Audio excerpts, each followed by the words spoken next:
What's up, everybody?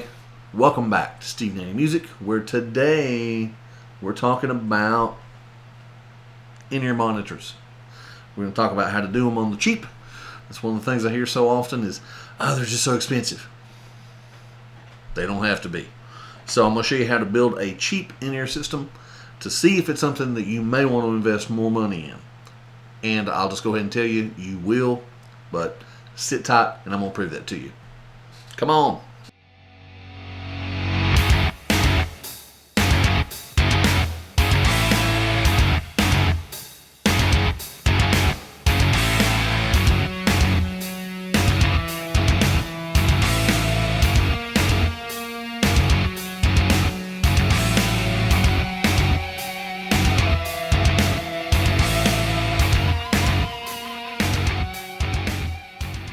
So what is in-ear monitoring? It's the wave of the future. The future is now. In-ear monitors have been around for a while. When they started, mostly just your national acts, your professionals that you see on TV were using them.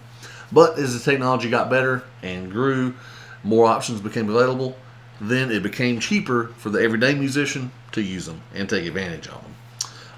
So basically, it's two little earbuds, little speakers, that you cram into your ear. And that may sound crazy, but it's not. There are a ton of advantages to in-ear monitors. The number one, first and foremost, that I can think of is it protects your hearing. Think about it. So you've got those two little monitors, those two little speakers, and those little earbuds. You cram them down in your ear. So now you can hear all that other noise that's going on around you. Your guitar player's cranked up to 15. Your drummer's ticked off at his girlfriend, and he's taking it out on the drum set. Stages can be a very loud work environment. So in-ear monitors, good ones, will block out some of that ambient noise. It will cut the noise level down significantly. And then you can put in what you want to in your ear mix, so that way you can hear it at a comfortable level, therefore saving your hearing. And we're all musicians, so being able to hear, kind of important. Not only does it protect your hearing, now you will be able to fully customize your monitor signal, exactly what you want to hear. So if for some reason you hate keyboard players and you don't want to ever have to listen to a keyboard player again, guess what? You don't have to. Sorry, keyboard players. But you can cut them out of your mix if you want to. If for some reason you didn't want to hear the drums, guess what? Turn them off. It's okay. So you can completely control what you hear and the level you hear it at. It's a no-brainer. Another huge plus to in-ear monitors, dynamics. Let me say that again, dynamics. And for those of you musicians who don't know what that is, sorry, musician joke. It's how loud, how quietly, how the volume changes in different parts of the song. For me personally, as a bass player, now I don't have to beat on my guitar all night long on my bass because I can hear it. Hallelujah. As a singer, man, it makes it so much nicer because now, I do a ton of backup vocals during a show. So I don't have to scream over top of everything so I can hear myself through the floor wedge. That's the thing of the past. My voice sounds so much better, at the end of the night, because it's not fatigued, because I'm not competing for volume. I let the sound man do their job. I don't have to worry about front of house. We've got a guy for that. Same thing with my bass. I don't have to beat the thing up. I can play it softly. My hands appreciate it. My hands are not as tired at the end of a gig. Dynamics, your overall performance will be enhanced with in-ear monitors. So the one disclaimer about this is a wired setup. So if you're a singer, and you move around a lot, probably not for you. If you're a singer that's incredibly boring, okay, then this will probably work. If you're a guitar player, bass player that's bound by a cable, that you plug a cable into your instrument, this will work great for you. Keyboard player and a drummer, this is a no-brainer. So, anyway, let's get into it. See what you think. So, PA requirements. What are you going to need? Well, you're going to need a board with auxiliary sends. You're going to need to have one that's not being used. Auxiliary sends are how you usually run stage wedges, and it's no different for in-ear monitors. Most boards have multiples. I've seen a couple of boards that just have 2, but most boards have 4, 6, 8, yada, yada, yada. So you need an auxiliary send that's not being used that you can plug an XLR cable into. That's number 1. Number 2, an XLR cable. And you're going to run that cable to the third item, which is the headphone amp. Lots of different options out there, lots of different types, but let me show you what I used. The Behringer PowerPlay P1 Personal In-Ear Monitor Amplifier, $68.99. This is from sweetwater.com. This is just the first one that I pulled up. And you can see it is just a little box. It's got a belt clip if you want to use it. Plug your XLR into the bottom of it, and then you have 2 controls, volume, balance, and you have stereo and mono modes. And then you see the little thing with the headphones right beside the battery status, because this thing will run off of batteries. Now you're going to need a way to connect the headphone amp to the earbuds. Because the little cable on your earbuds, which we'll get into in just a minute, it's only going to be a couple of feet long. So you don't want to have to stand right beside your amp or right beside wherever you got the little headphone amp mounted all night long. So that's where this cable comes in. This is a 25-foot extension cable, 3.5 millimeter. It's the small 1/8 inch connector, little plug. It's male on one side, female on the other. So you take the male side, plug it into the headphone amp. What I did personally, I laid the headphone amp on top of my bass cabinet, on top of my bass rig. And then I would run the cable along with my 1/4 inch instrument cable.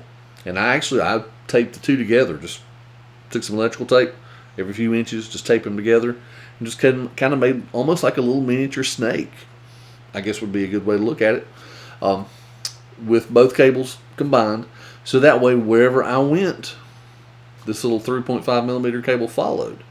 So most instrument cables are 20 feet, I think. That's why I got the 25 foot. That way it leaves you a little extra slack, which can come in handy. So you take that, attach it to the headphone amp, then tape it to your instrument cable, and then run it to your guitar. So now we're up to the earbuds. That's where things can get a little tricky, a little dicey. Personal opinion, personal preference may come into play. Here's just a basic set of buds, not terribly expensive. Sennheiser IE40 Pro Monitor earphones. They come in clear and black. This one, $80. That's not bad. $80 for a decent set of earbuds, and that's going to make all the difference in the world. Is decent earbuds. Now there are some I've seen on Amazon. You can find them as cheap as $15 and $20, and I've talked to guys that have used them and say, man, they work great. They sound awesome. So now is as good of a time as any to talk about the number of drivers in your earbuds. They make single drivers, dual drivers, triple, I think all the way up to 14 or 15 drivers. I think I saw an article where Beyonce had a 15 driver in-ear,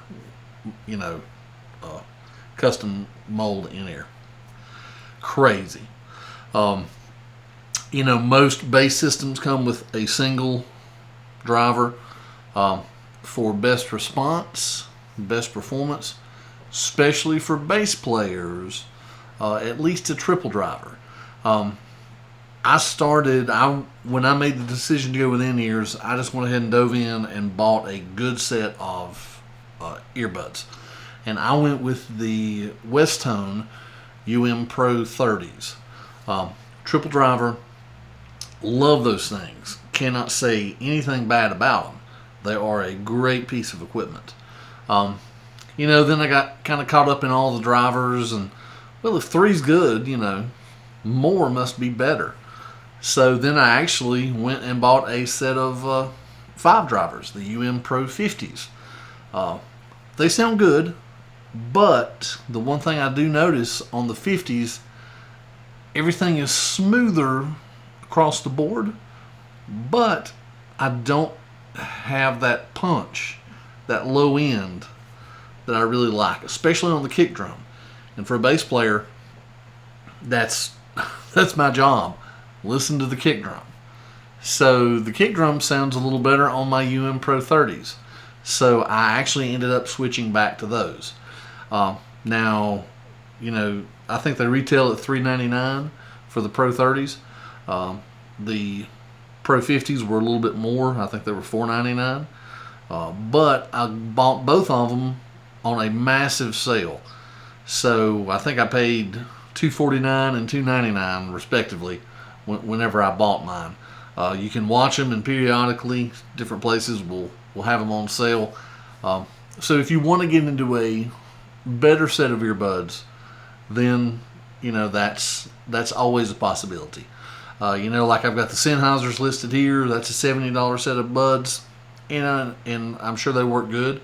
And like I said, also the $15 ones that you can buy off of Amazon. Like I mentioned, guys have told me they work great. I've never tried them, so I can't sit here and tell you how awesome they are. But I've heard guys that say they love them. But keep in mind, different people listen for different things. Vocalists need to hear something completely different than bass players do. Guitar players need to hear something different. Drummers want to hear something different. So just keep that in mind when you're trying to pick out which one's right for you, the number of drivers. And it's not always that more is better. And I found that lesson out the hard way. Now, there's a few things you can do with your earbuds. Most of them will come with different size tips where you put them in your ear, the little insert things. Some of them are silicone, some of them are foam, and they're different sizes. Huge tip here. Take the time and plug them into your phone, listen to some music, see which one provides the best isolation and is the most comfortable. Because you're going to be wearing these things for 2 and 3 hours at a time. That's not something you normally do with earbuds. Walk around with your finger stuck in your ear for 3 hours, guarantee it's going to get on your nerves. So, take the time, find which ones are most comfortable and which ones provide the best noise isolation. That will make a huge difference in how the system performs and how well you adapt to it. It took me all of 1 gig of this setup. The Headphone Amp actually sold to my drummer, and he started using the in-ears, and he ordered some custom molds, and man, he loves them. Now our whole band is on in-ears. There's not an amp on stage. We're on in-ears. We hear everything perfectly, and sound men all over the country rejoice when they see us because they know we're not going to be trying to drown out the front of the house with our amps on the stage. Sorry guys, if you're opposed to in-ears, that's just the way it works. So, there you have it. That is in-ears on a budget. It doesn't get any more economical than that. $150 to potentially save your hearing for the rest of your life. You're welcome. Nah. Seriously. It's something that all musicians need to think about. I mean, I play music because I love it. So, if I'm in my golden years and I'm hard of hearing, I mean, I can tell I have already damaged my hearing. And I'm not super old, but I can tell I've already damaged my hearing. That's when I made the decision, I got to try to, stop this, nip this in the bud as quick as possible. So, that's why I made the decision to move to in-ear monitors. Some people, they're controversial for some reason. Some guys old school, man, you know, I hate them. I'm not going to use them. Don't like them. You know, that's not rock and roll. You know, whatever. You know, one day you're going to regret that attitude. If you play a lot, one day you're going to regret that attitude. And that's just the truth, you know, cold, hard facts. So, that's why I just wanted to make this video. To show you, you know, if you were on the fence, if you're thinking about it, could consider doing it, you know, now's the time. And you can do it pretty cheap and experiment. You know, because I used to be one of those old school guys. Nah, you know, I don't like in-ears. And I had used a set before, you know, with a sound guy who didn't have a clue what he was doing. So my mix was terrible. It was feeding back. I couldn't hear anything. Most frustrating experience in the world, you know. But once you work with a sound tech and a crew that understands in-ears and how to mix them, you won't go back, I promise you. You know, some people say, well, you know, it drowns out my connection with the audience. I can't feel the crowd. Bull crap. You know, you can feel the crowd.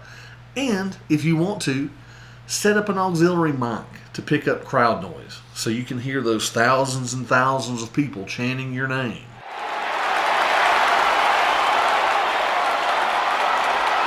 So anyway, I hope you found this video informative, maybe gave you some ideas, and maybe it was helpful.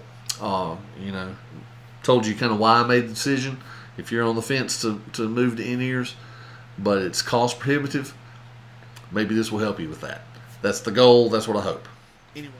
Anyway, take care, be good to one another, and slap the like button, subscribe, all that jazz. You know how that thing goes. I'm contractually bound to say that in every YouTube video. I think everybody's contractually bound to say that in every YouTube video. Anyway, be good to one another, and we'll see you soon. Take care. Bye-bye.